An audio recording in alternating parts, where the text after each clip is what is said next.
صلوا على النبي يا حبايب قلبي. معايا كيلو لبن اهوت.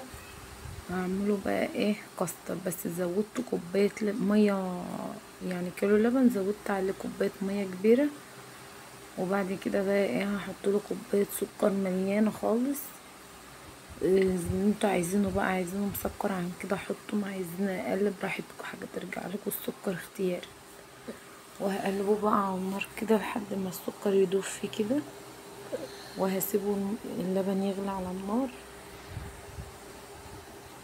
وبعد كده بقى ايه هجيب الكاستر اوريهولكم، بس اللبن بس السكر يدوب في اللبن.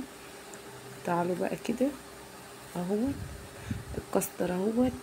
الكاستر دوت انا شاريه العلبه دي ب25، اسمها كاستر المازة.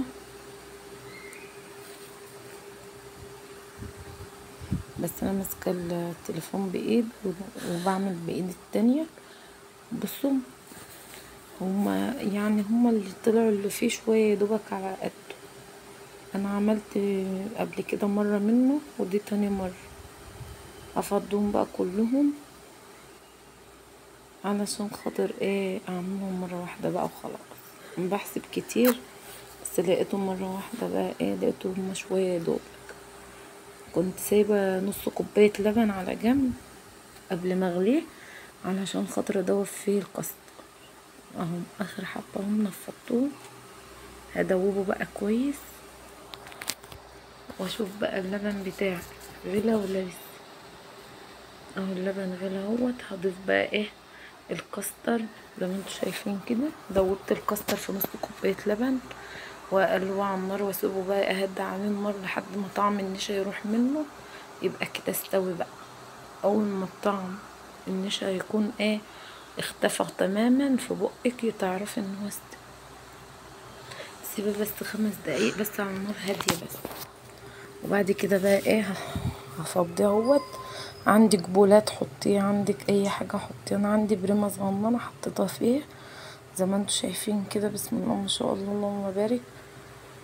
ريحته جميله وطعمه جميله براحتكم. حاجه ترجع لكم بقى. عايزين تحطوا على الوش فاكهه، تحطوا مكسرات اللي انتوا عايزينه متوفر عندكم حطوه.